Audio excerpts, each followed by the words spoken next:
14절에서 25절의 말씀은 신약성경 247면에 있습니다. 이 말씀을 저와 여러분들이 교독으로 봉독하겠습니다. 로마서 7장 14절에서 25절의 말씀입니다. 우리가 율법은 신령한 줄 알거니와 나는 육신에 속하여 죄 아래에 팔렸도다.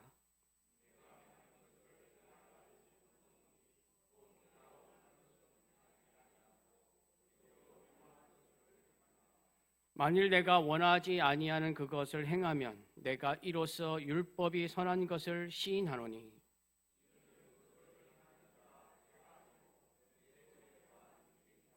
내 속 곧 내 육신에 선한 것이 거하지 아니하는 줄 아노니 원함은 내게 있으나 선을 행하는 것은 없노라.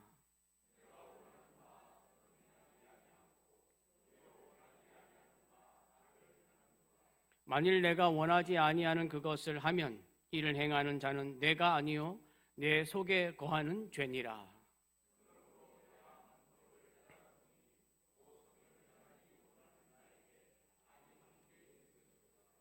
내 속사람으로는 하나님의 법을 즐거워하되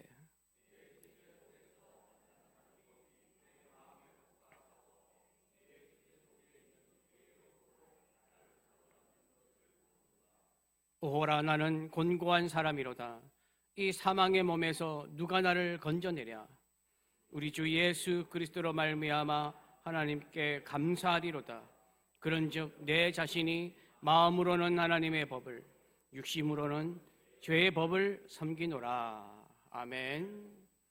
주위 분들과 인사하겠습니다. 잘 오셨습니다. 인사하겠습니다. 잘 오셨습니다. 잘 오셨습니다.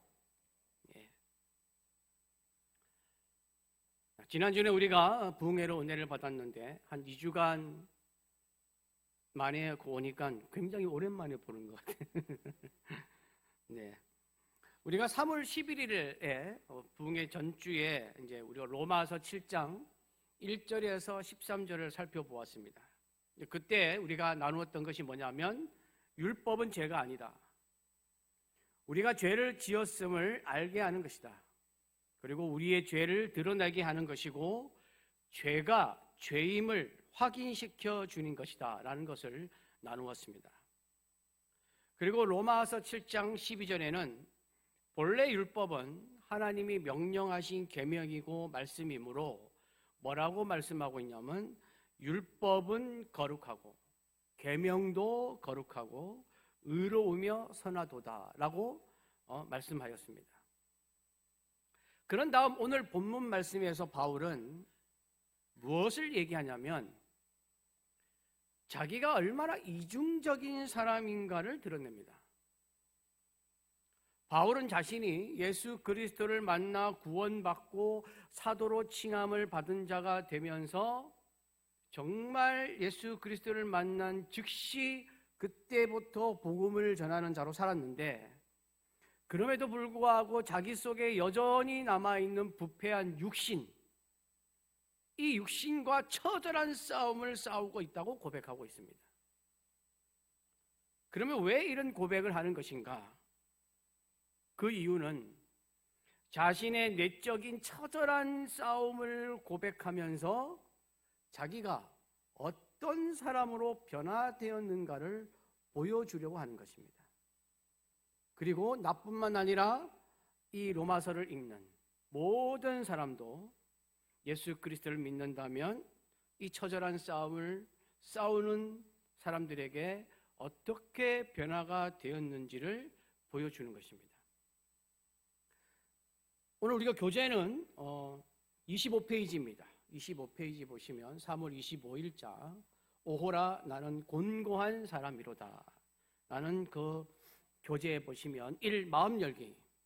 마음은 원이로되 육신이 약하다라는 말을 핑계 삼아 실패했던 최근의 경험은 무엇입니까? 라고 되어 있습니다. 여러분 마음은 원이로되 육신이 약하다라는 말이 있습니다. 그죠? 마태복음 26장 41절, 마가복음 14장 38절이 바로 그 말씀입니다.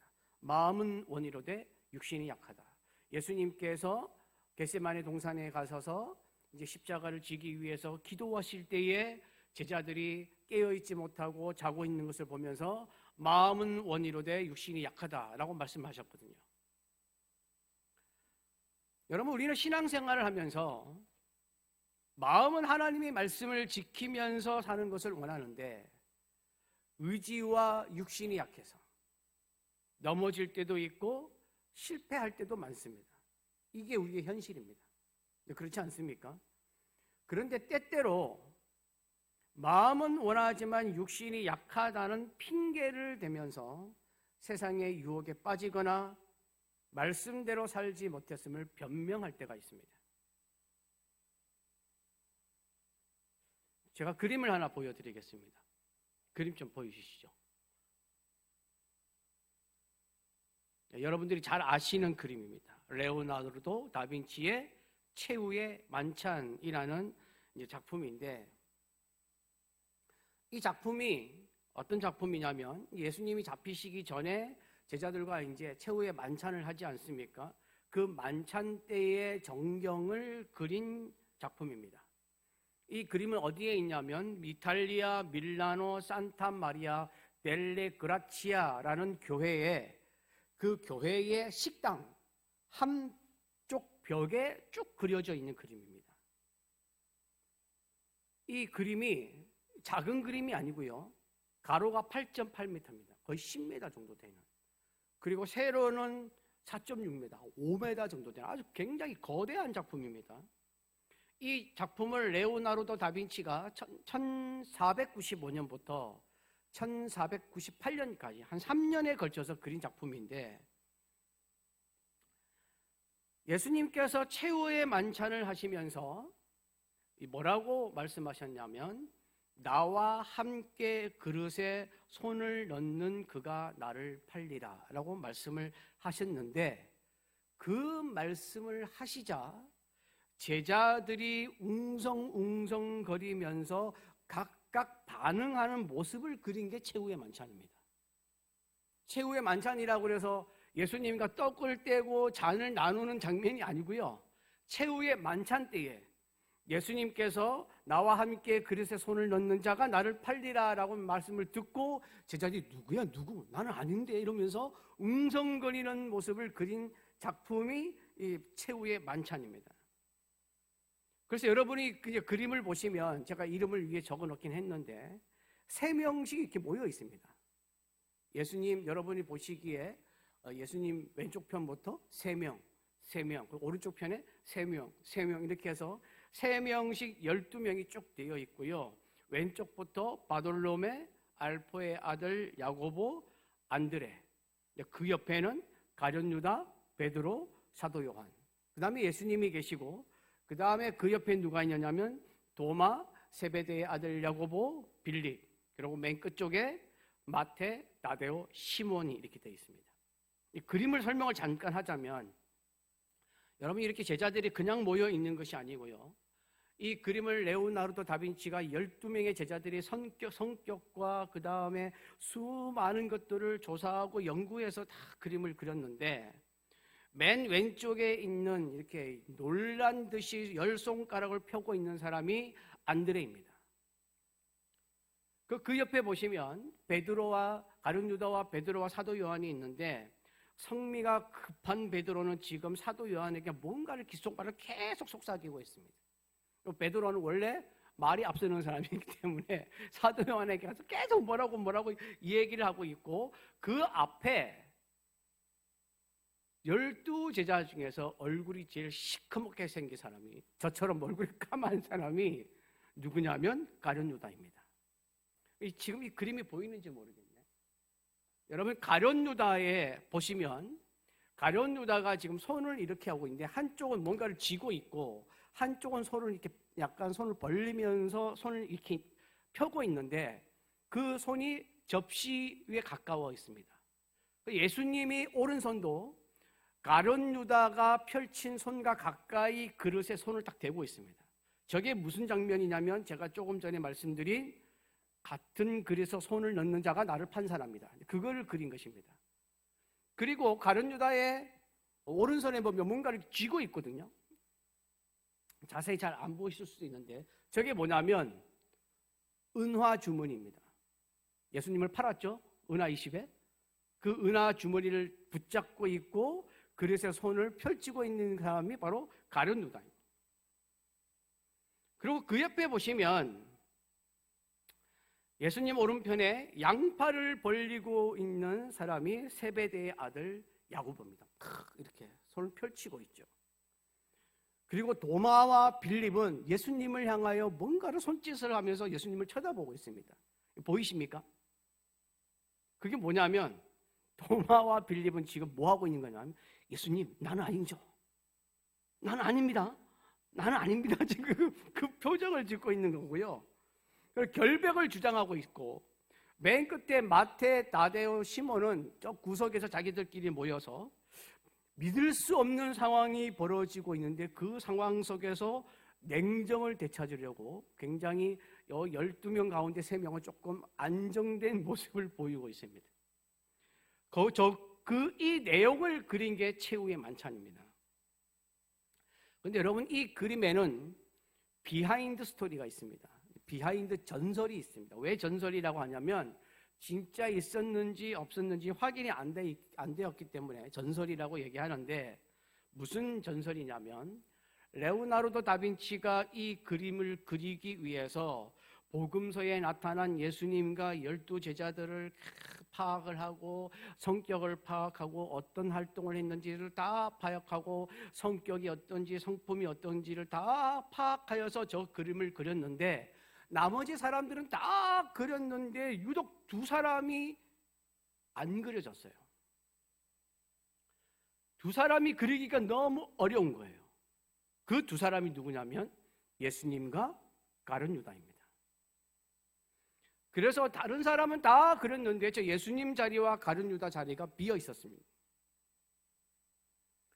그래서 이제 이 2사람을 그리기 위해서 모델을 찾아다닙니다. 모델을 찾아다니는데 어느 날 레오나르도 다빈치가 밀라노의 한 성당에서 성가대에서 찬양을 하는데, 성가대에서 찬양하는 그 청년 중에 굉장히 얼굴이 환하면서도 엄숙하고 거룩하게 보이면서도 굉장히 따사롭게 보이고 고결하면서도 기쁨이 충만한 것 같은 한 사람을 발견을 합니다.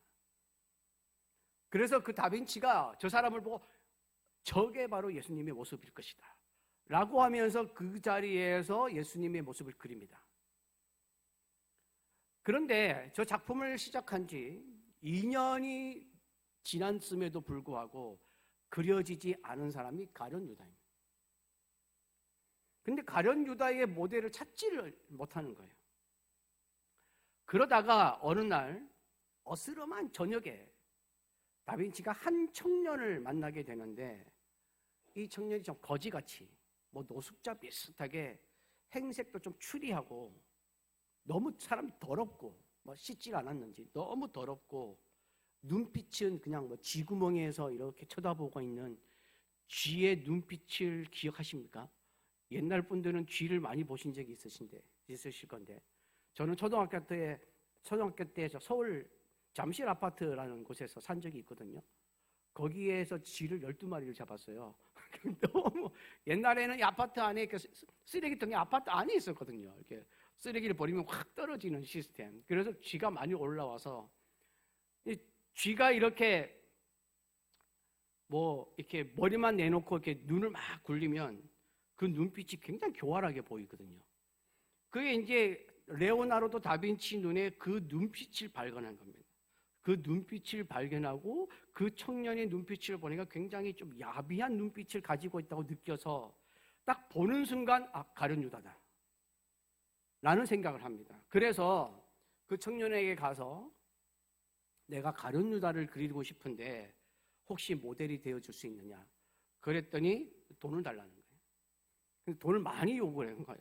그 많은 돈을 요구해도 다빈치가 정말 힘들게 모델을 구했기 때문에 두말하지 않고 청년의 요구대로 그대로 돈을 줍니다. 그리고 이 청년을 모델로 가룟 유다를 그리기 시작합니다.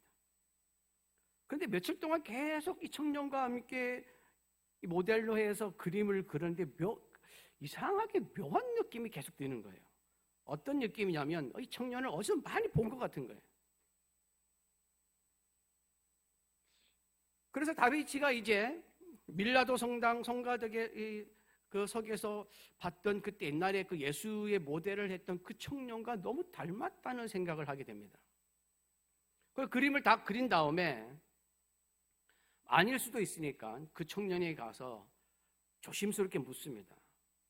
혹시 2년 전에 밀라도 성당에서 성가대에서 찬양한 적 없습니까? 그랬더니 이 청년이 깜짝 놀라면서 당황하면서 그걸 어떻게 아느냐? 가룟 유다의 모델로 삼은 청년이 다빈치가 2년 전에 밀라도 성당에서 예수님의 모델로 삼았던 그 청년이었습니다. 예수와 가룟 유다의 모델이 같은 사람이었다는 것입니다. 여러분, 이게 바울이 말하는, 오늘 본문에서 바울이 말하는 자신의 모습이고 우리의 모습이기도 합니다. 같은 사람이지만 다른 모습을 하고 있는 사람의 이중적인 모습. 이 이중적인 모습은 누구보다도 나 자신이 더 잘합니다. 여러분, 사람들은요, 가정에서 하는 행동이, 아니면 학교나 직장에서 하는 행동, 아니면 교회에서 하는 행동, 친구와 만날 때 행동이 대부분 다 틀립니다. 똑같은 사람도 있지만 조금씩 다 틀립니다. 친구와 만날 때 다른 모습, 교회 있을 때 다른 모습, 가정에 있을 때 다른 모습이 비춰집니다. 한결같으면 좋겠지만 우리는 이중적인 모습을 가지고 삽니다. 이중적인 모습이 있습니다.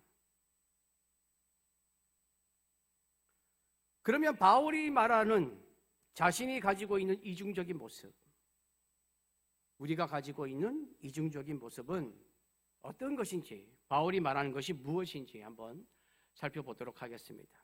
이제 말씀 속으로 들어가겠습니다. 14절입니다. 14절 함께 봉독합니다.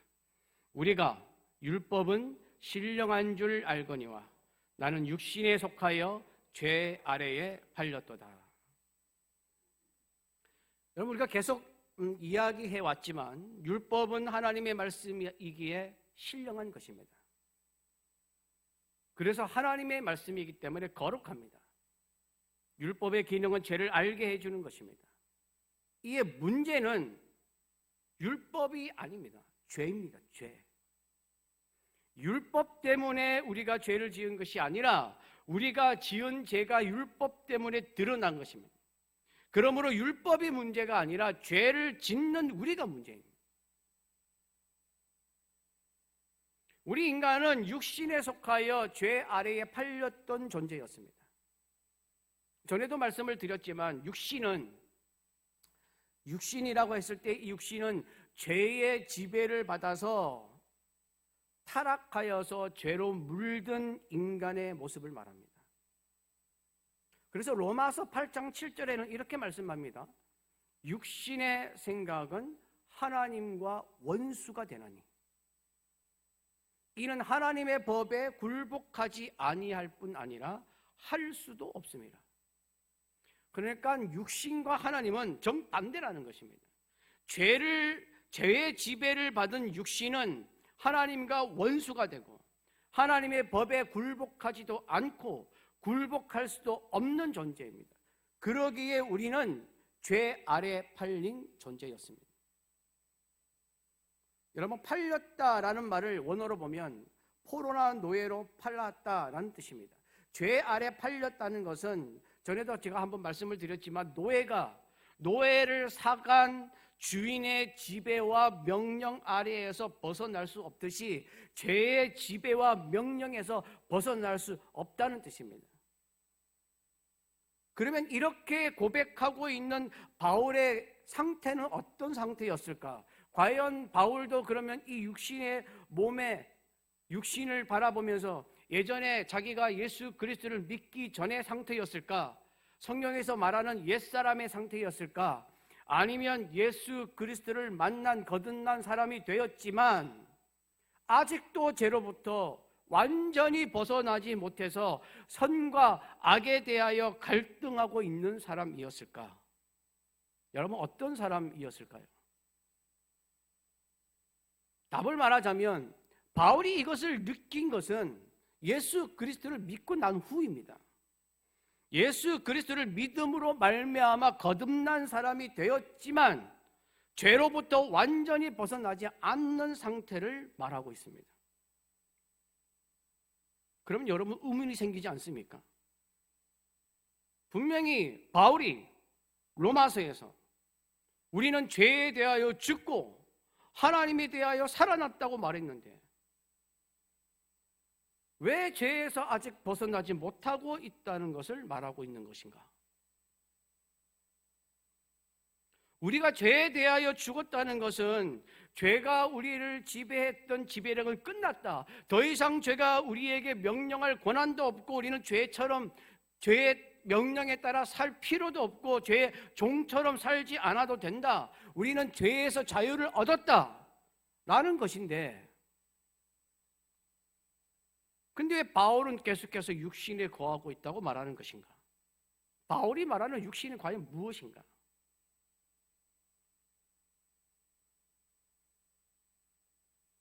의문이 가지 않습니까?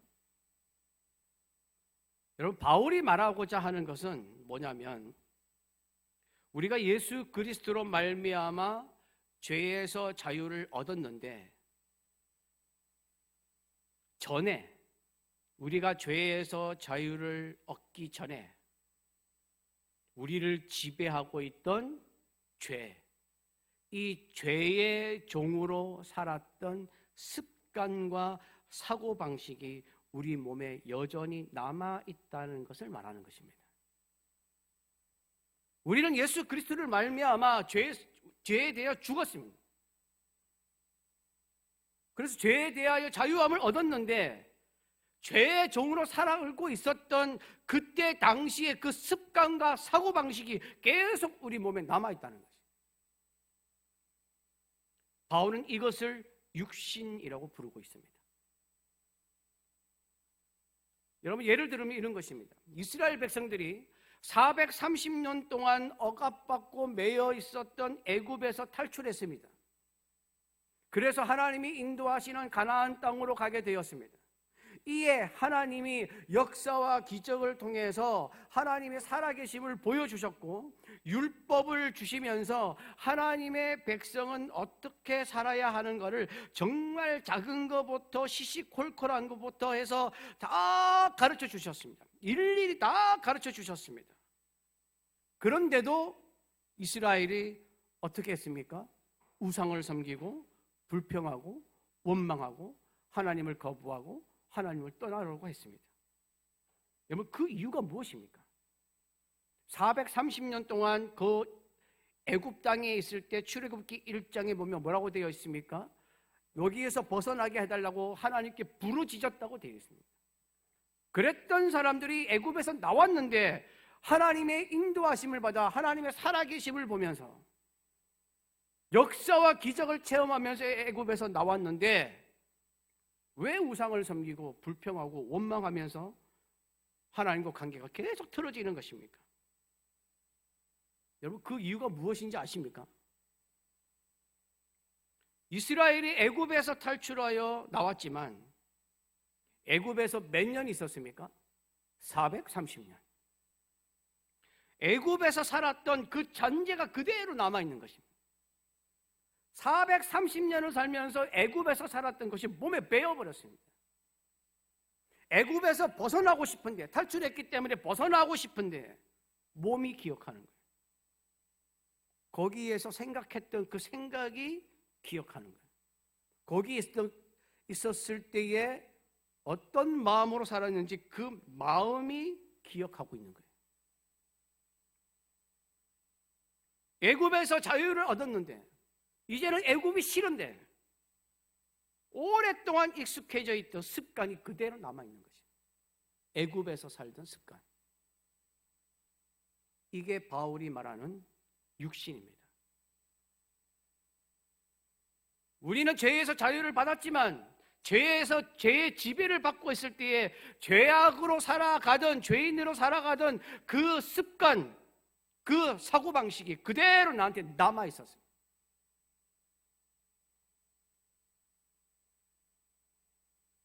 그것을 바울을 지금 육신이라고 부르고 있는 것입니다.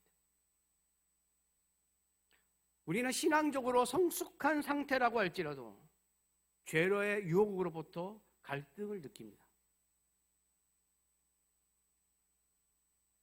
이 본문 말씀은, 오늘 본문 말씀은 이 내적 갈등에 대하여 말씀하고 있습니다. 바울은 15절에서 이렇게 말합니다. 15절. 제가 봉독하면서 설명을 하겠습니다. 내가 행하는 것을 내가 알지 못하노니. 내가 행하는데 왜 내가 그걸 행하는지 자기가 알지 못하겠다는 거예요. 곧 내가 원하는 것은 행하지 아니하고, 여기서 내가 원하는 것은 무엇입니까? 나는 이제 예수 그리스도를 믿음으로 말미암아 의로운 자가 되었기 때문에, 죄에서 자유를 얻은 자가 되었기 때문에 하나님이 원하시는 것, 하나님이 원하시는 선한 것을 원하는데 그것을 행하지 않고 도리어 미워하는 것을, 이제는 내가 죄가 싫은데, 죄를 미워하는데 그 죄를 행한다는 것입니다.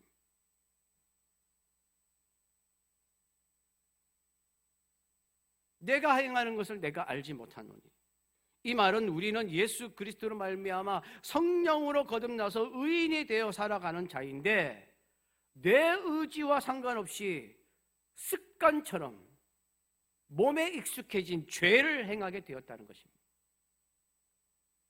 자기도 모르는 사이에 죄를 범하게 되는 것입니다.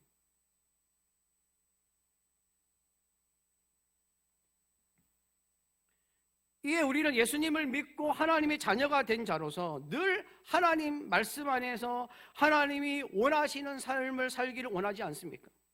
그래서 우리가 늘 말씀을 보면서 결단하고 회개하고 기도하지 않습니까?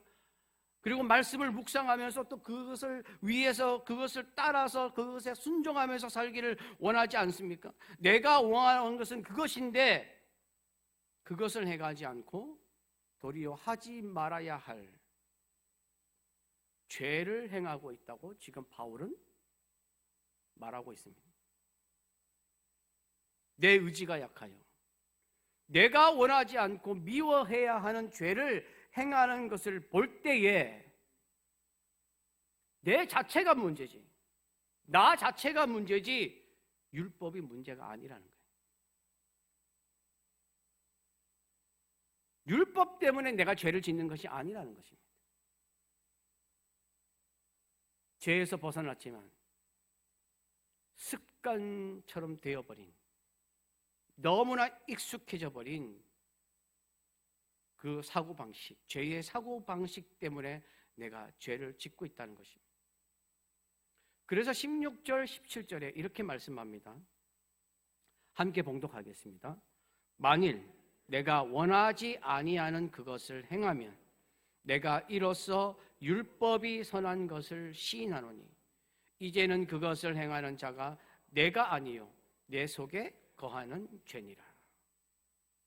이게 무슨 말입니까? 내가 원하지 않는 죄를 행하는 것은 내 안에 죄의 종으로 살았던 습관과 사고방식의 잔재가 남아있어서 나도 모르게 죄를 짓는 것을 말합니다. 나도 모르게 말씀에서 벗어나고 나도 모르게 죄를 선택하고 있고 나도 모르게 죄의 종으로 사는 거예요. 그래서 내가 원하지 않는 죄를 지을 때 그 죄를 짓게 하는 것은 죄에 대하여 죽은 내가 아니라 내 속에 남아있는 죄의 종으로 살았던 습관과 사고방식이라고 하는 것이, 그것이 지금 나를 죄를 짓게 만들고 있다는 것입니다. 바울은 그것을 육신이라고 부르는데 그 육신이 나도 모르게 죄를 짓게 하는 것입니다. 이게 우리의 현실입니다. 여러분, 그래서 가끔 목사님들이 기도할 때 어떤 기도를 하냐면 내가 알게 모르게 지은 죄를 용서해달라. 그 죄가 이 죄예요.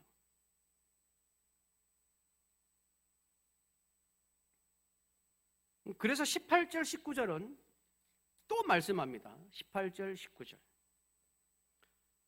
제가 읽으면서 설명하겠습니다. 18절, 19절. 내 속, 내 육신은 조금 전에 말했던 죄의 종으로 살았던 습관과 사고방식입니다. 잔재입니다.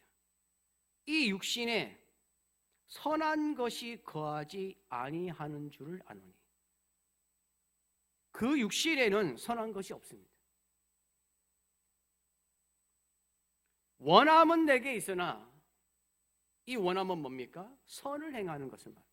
하나님이 원하시는 행동, 하나님이 원하시는 말, 하나님 말씀의 순종함, 죄에 대해서 거부 반응을 일으키고 하나님으로 길로 갈 수 있는 그것, 그 원함은 내게 있는데, 원하기는 하는데 선을 행하는 것은 없어요.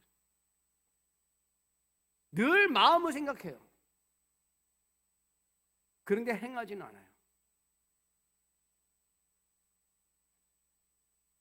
마음은 있습니다. 아무 소용 없습니다, 그거요, 여러분. 나는 마음은 있습니다. 행하지는 못하지만 이 마음은 있습니다. 아무 소용 없습니다. 믿음은 마음에 있는 것이 행동으로 나타나는 거예요. 바울이 얘기하잖아요. 선을 행하는 것은 없다는 거예요. 내가 원하는 것은 뭐예요? 선입니다. 하나님이 원하시는 선. 그 선은 행하지 아니하고 도리어 원하지 아니하는 바 악을 행하는도다. 왜? 육신 때문에. 죄의 종으로 살았던 습관과 사고 방식의 잔재가 그대로 남아 있었어요. 선한 것이 없다는 것입니다. 저도 그렇고 믿는 자들 모든 성도들도 그렇고 또 요즘에 다 이렇게 살아갑니다. 마음은 있는데 행동으로 못하는 거죠.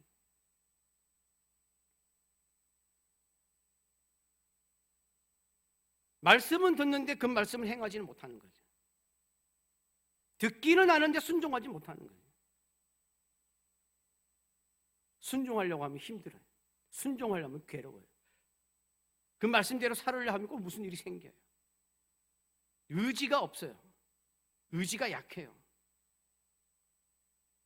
그게 뭐 때문이라고요? 내 안에 육신이 있기 때문이라는 것입니다. 선을 행하는 마음, 하나님의 말씀대로 살려는 마음은 나한테 있는데 죄의 종으로 살았던 습관, 사고방식의 잔재가 그대로 남아서 선을 행하지 못하게 하는 것입니다. 그런데 우리는 그것을 따라가고 있다는 것입니다. 나는 이제 예수 그리스도를 믿는 하나님의 자녀로 살고 싶은데, 그리스도인처럼 살고 싶은데, 죄의 종으로 살았던 습관과 사고방식의 잔재가 자꾸 나를 죄의 길로 가게 하고 죄의 길을 소개해 하고 악한 길을 보여주고 내가 버려야 할 옛사람의 좋지 않은 성품, 인격, 말, 행동을 그대로 하게 만드는 거예요. 그래서 우리는 그걸 뭐라고 그럽니까? 변화하지 못했다 여기하는 것입니다. 변해야 하는데 변함이 없는 거예요. 마음에는 벌써 변했는데 말과 행동이 변하지 않는 거예요. 뭐가 있어서요? 육신이 있어서요.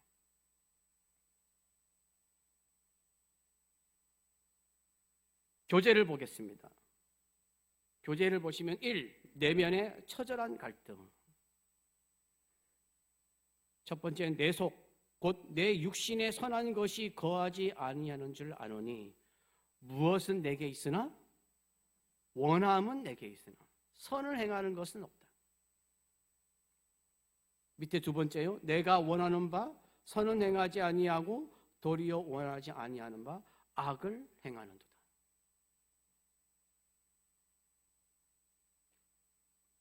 그래서 20절은 17절을 반복하면서 다시 한번 이 이야기를 꺼내면서 강조하고 있습니다. 함께 봉독하겠습니다. 20절입니다. 만일 내가 원하지 아니하는 그것을 하면 이를 행하는 자는 내가 아니요 내 속에 거하는 죄니라. 바울은 이 말을 또 반복합니다. 내 속에 거하는 죄.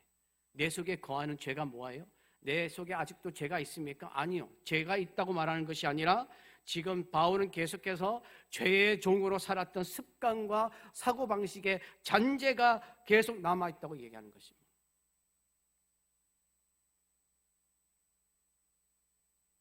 그것이 남아있다면 우리가 죄에서 자유를 얻었지만 나의 옛사람에게서 벗어나지 못했으니, 그렇다면 여러분, 예수 그리스도를 믿기 전과 믿고 난 후에 별다른 것이 없지 않습니까?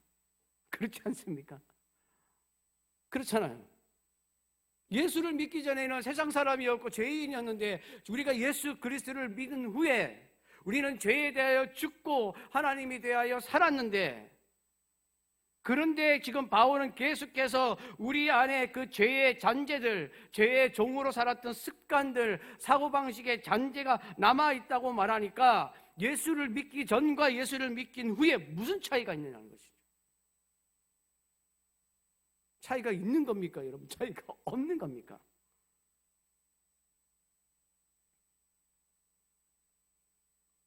여러분, 차이가 있습니다. 차이가 없는 것 같은데, 별다른 게 없는 것 같은데 별다른 것이 있습니다. 그럼 뭐가 다른가? 여러분, 죄의 지배를 받았을 때는 죄를 지어도 아무 죄책감이 없습니다. 죄가 죄인 줄 몰라요. 죄를 지으면서 그냥 사람이 사는 것이, 그냥 인생을 살아가는 것이 그렇게 살아가는 것이라고 생각해요. 다들 세상 사람들 그렇게 살고 있기 때문에 그냥 죄를 지으면서 사는 것이 당연한 삶이라고 생각하는 것입니다. 그것이 인생이라고 생각하면서 사는 거예요. 그러나 예수 그리스도를 믿어서 하나님의 지배를 받은 후부터는 죄의 종으로 살았던 습관과 그 사고방식의 잔재로 인하여 내가 죄를 범하면 어떤 현상이 일어나느냐? 내가 무슨 죄를 지었는지, 내가 뭘 잘못했는지, 내가 하지 말아야 할 그 무엇을 했는지, 내 안에 있는 악의 잔재가 있는 것을 속상해합니다. 이기려고 합니다. 회개하면서 거룩해지려고 합니다. 어떻게 말씀으로 살 것인가를 생각하고 고민하고 양심의 가책을 느끼고 때로는 괴로워하고 때로는 후회하면서 하나님께 나아가려고 합니다. 이게 바뀐 것입니다. 이게 다릅니다.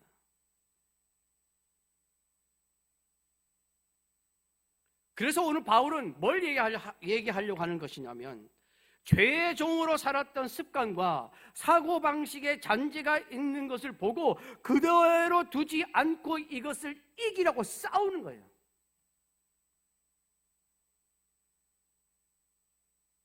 싸우다 보니까 나는 예수 그리스도를 믿어서 죄에 대하여 죽은 사람인데 왜 내 마음속에 계속 죄와 갈등이 있는 거지? 왜 내가 싸우고 있는 것이지? 나는 예수 그리스도를 믿음으로 죄에서 자유를 얻었는데 왜 계속해서 죄와 실랑이를 벌이고 있는 것이지? 라고 생각을 하게 되고, 그때 죄의 종으로 살았던 습관과 사고방식의 잔재가 있다는 것을 알게 되면서 바울이 21절에서 23절에 이렇게 말씀합니다. 21절에서 23절입니다. 함께 봉독합니다. 그러므로 내가 한 법을 깨달았노니 곧 선을 행하기 원하는 나에게 악이 함께 있는 것이로다. 내 속사람으로는 하나님의 법을 즐거워하되 내 지체 속에서 한 다른 법이 내 마음의 법과 싸워 내 지체 속에 있는 죄의 법으로 나를 사로잡는 것을 보는도다.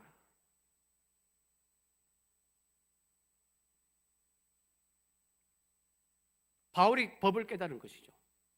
무슨 법이요? 내 안에 하나님의 법 외에 다른 법이 있는 것 같아. 왜냐하면 싸우니까요. 예수 그리스도를 믿고 난 후부터는 그거하고 싸우는 거예요. 예전에는 그냥 그거대로 살았는데,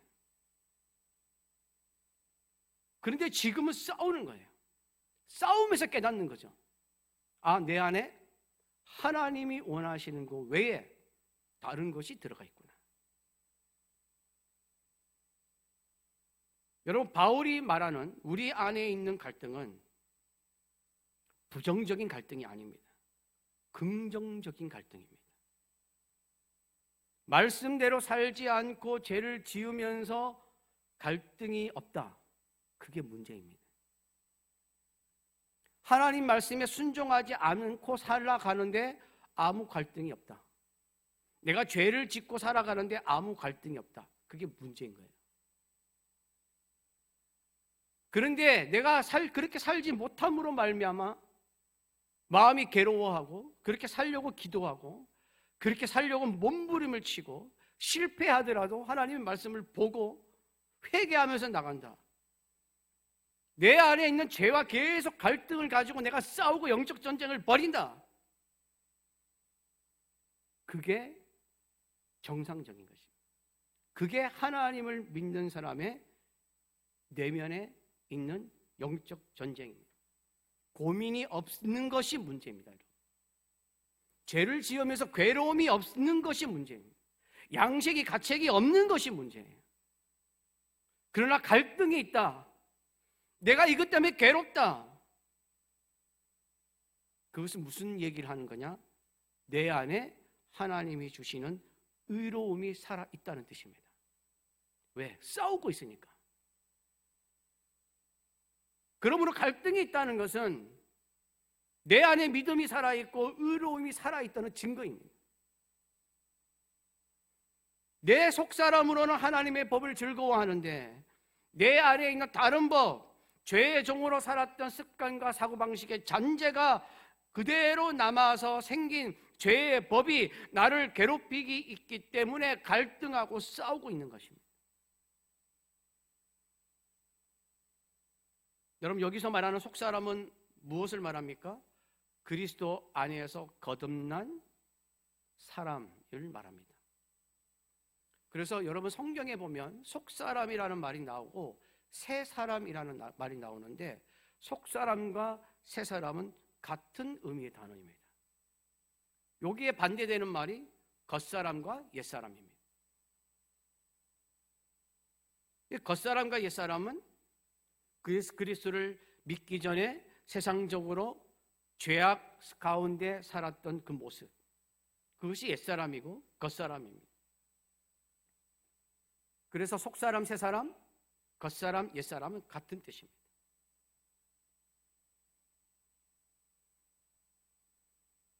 교재에 보시면 25페이지 2번입니다. 두 가지 법의 싸움. 내 지체 속에서 다른 법이 내 마음의 법과 싸워 내 지체 속에 있는 무엇으로? 죄의 법으로 나를 사로잡는 것을 보는도다. 무슨 말입니까? 질 때도 있다는 것입니다. 죄의 법으로 나를 사로잡을 때가 있다는 것입니다. 내가 그것을 본다는 것입니다. 본다는 말이 무슨 말입니까? 느낀다는 것입니다. 알고 있다는 것입니다. 이게 바로 영적 전쟁입니다. 영적 전쟁이라는 것은 무슨 마귀가 무슨 세상 사람들이 말하는 것처럼 막 귀신처럼 나타나가지고 그런 게 영적 전쟁이 아니잖아요. 여러분, 영적 전쟁은 내 안에 있는 싸움, 내 내면의 싸움입니다. 하나님의 법과 죄의 법의 싸움입니다. 내 안에 있는 선과 악의 싸움입니다. 내 안에 있는 하나님의 말씀과 하나님의 말씀을 거부하려고 하는 그 마음의 싸움입니다. 여러분, 이 영적 전쟁은 지금 일어나고 있는 러시아 우크라이나 전쟁처럼 미국과 이란의 전쟁처럼 미사일 쏘고 대포를 쏘고 무너지고 막 사람들이 비명을 지르는 시끄러운 전쟁이 아닙니다. 내 내면의 전쟁이기 때문에 조용한 전쟁이에요. 그런데 이 안에서 계속 전쟁은 일어나고 있습니다. 왜 일어납니까? 우리가 하나님의 말씀대로 살아가려고 하면 이 전쟁이 계속 이어지는 것입니다. 겉으로는 아무렇지도 않게 보이지만, 조용해 보이지만 이 내면에는 전쟁이 일어나고 있는 것입니다. 이 전쟁은 예수 그리스도를 믿고 말씀으로 삶을 살아가려고 하는 자들에게 일어나는 전쟁입니다.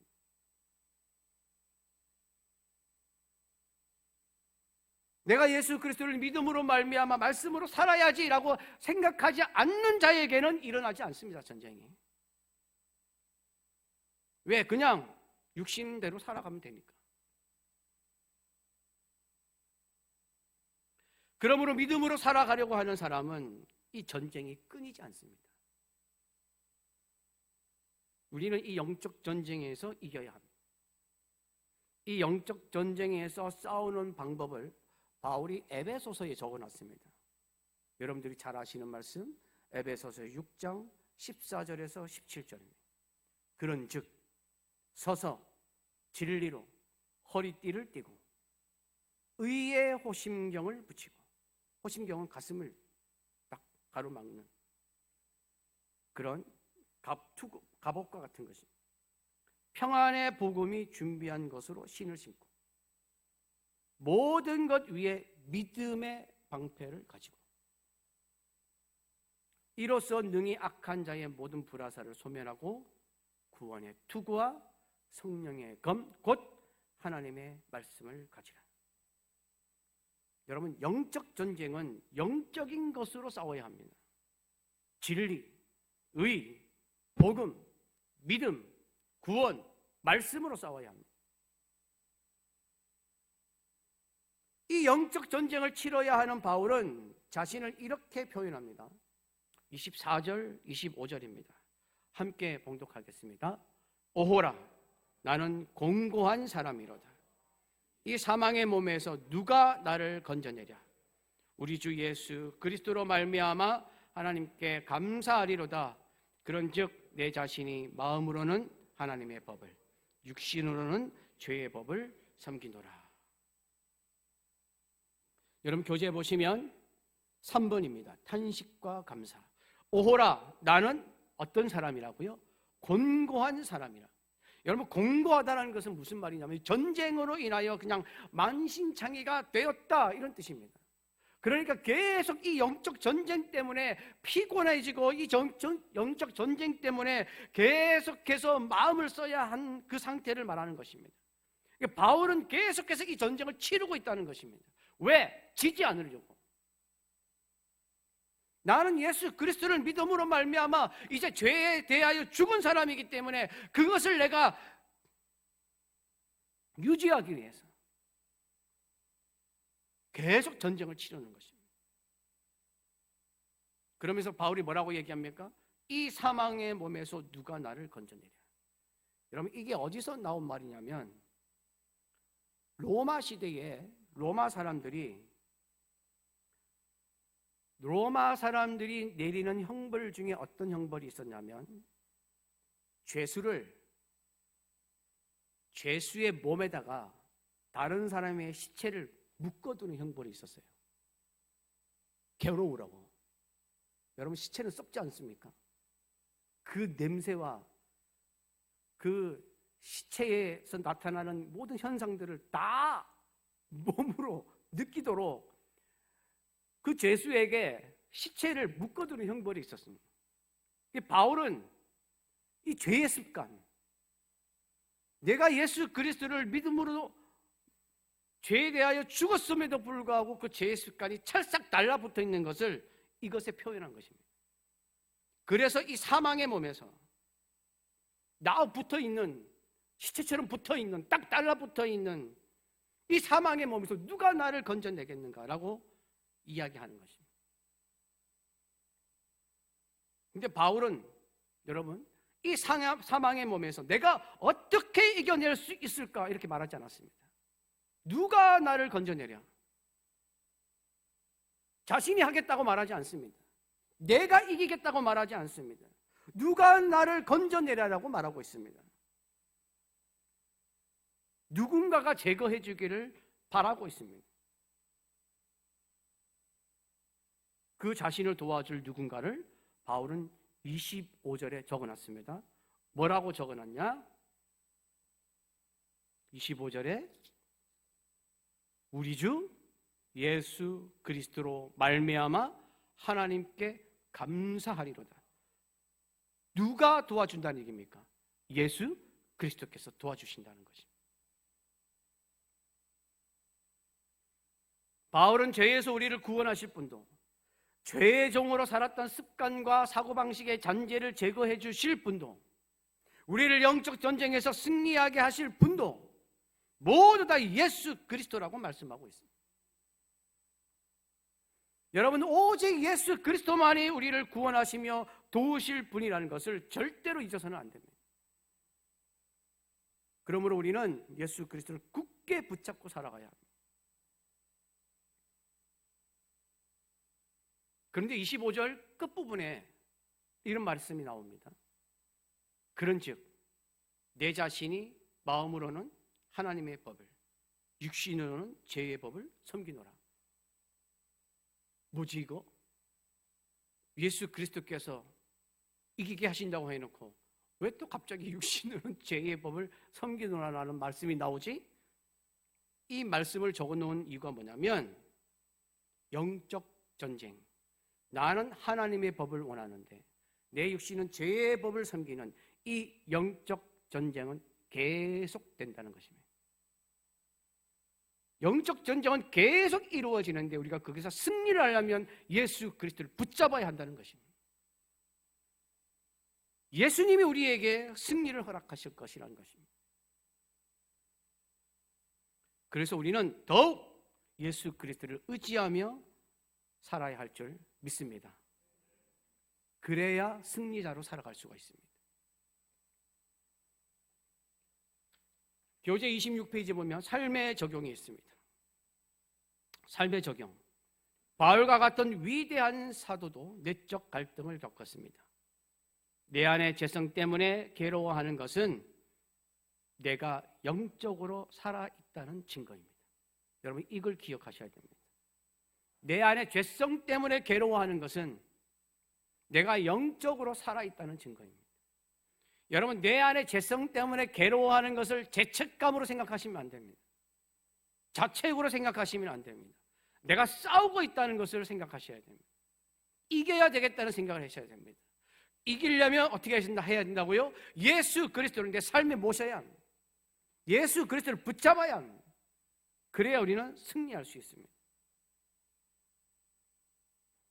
갈등을 숨기지 말고 주님께 토해내십시오. 여러분, 승자 효과라는 것이 있습니다. 승자 효과라는 것이 뭐냐면 뇌과학자이자 신경심리학자인 이언 로버트슨이라는 사람이 있었는데 그분이 발견한 건데 이게 뭐냐면 한 번 이겨본 사람은 그 다음 시합에서도 이길 확률이 굉장히 높다는 겁니다. 시합이나 경주에서 승리를 하면 여자든 남자든 간에 남성 호르몬이 나와요. 테스토스테론. 이게 이기거나 승리를 하면 나오는 호르몬이래요. 이 호르몬이 분비가 되면서 승리할 수 있는 행동을 더 이끌어낸다는 거예요. 그래서 더 많은 승리를 불러온다는 것입니다. 그래서 이분이 실험을 했습니다. 물고기를 가지고 실험을 했는데 같은 종류의 물고기를 세 종류의 어항에 놓고 한 어항에는 이 안에 들어있는 물고기보다 더 큰 물고기를 집어넣습니다. 그리고 다른 어항에는 이 들어가 있는 물고기보다 더 작은 물고기를 집어넣었습니다. 그리고 5일이 지났습니다. 관찰하고 5일 후에 어떻게 됐는가를 관찰을 했더니 이 물고기보다 더 큰 물고기를 집어넣은 이 어항에는 이 물고기가 자기보다 큰 물고기가 들어와서 굉장히 자신감이 떨어졌어요. 그래서 공격성이 현저하게 낮아지는 거예요. 그런데 어항 속에 있는 물고기보다 작은 물고기를 넣었더니 이 어항 속에 들어있는 물고기가 자신감이 넘쳐서 내가 이길 수 있다는 거죠. 자신감이 넘쳐서 공격성이 더 높아졌다는 거죠. 그러면서 이 사람이 뭘 얘기하냐면 이겨본 사람이 이길 확률이 높다는 거예요. 여러분, 영적 전쟁도 마찬가지입니다. 우리는 예수 그리스도가 계시기에 이길 수 있는 사람입니다. 그래서 영적 전쟁을 치르더라도 두려울 것이 없습니다. 예수 그리스도로 말미암아 승자 효과를 누리는 자가 될 줄로 믿습니다. 영적 전쟁으로 곤고해지더라도 우리를 예수 그리스도로 말미암아 이기게 하실 하나님께 감사하는 자가 되어서 날마다 승리를 맛보며 살아가는 우리 명륜제일교회 모든 분들이 되시기를 간절히 바랍니다. 찬양하고 함께 기도하는 시간 갖겠습니다. 원하고 바라고 기도합니다.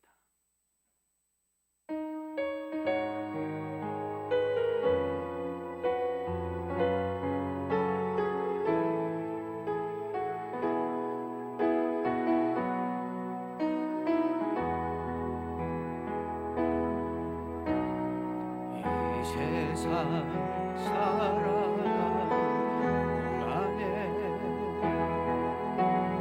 나의 힘을 의지할 수 없으니 기도하고 낙심하지 말 것은 주께서 참 소망이 되심이라. 하나님의 꿈이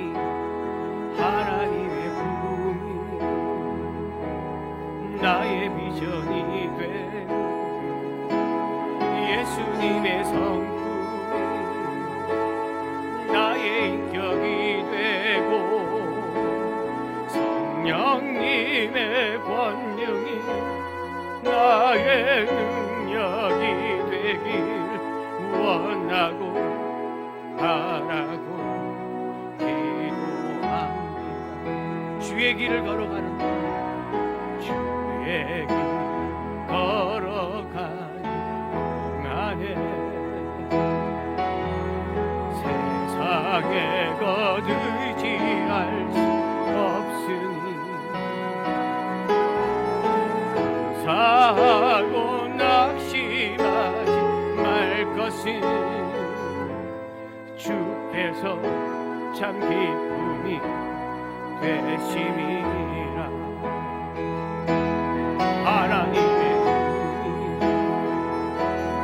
나의 비전이 되고 예수님의 성품이 나의 인격이 되고 성령님의 권능이 나의 능력이 되기 원하고 바라고 두 손을 가슴에 모으고 하나님의 꿈, 하나님의 꿈이 나의 비전이 되고 예수님의 성품 나의 인격이 되고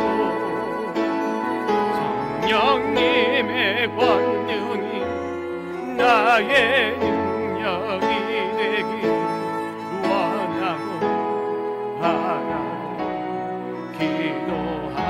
하나님의 꿈이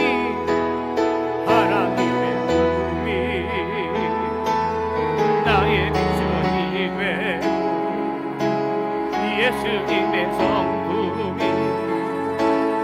나의 인격이 되고 성령님의 권능이 나의 능력이 되기 원하고 바라고 기도합니다. 함께 기도드리겠습니다. 하나님, 내 힘으로는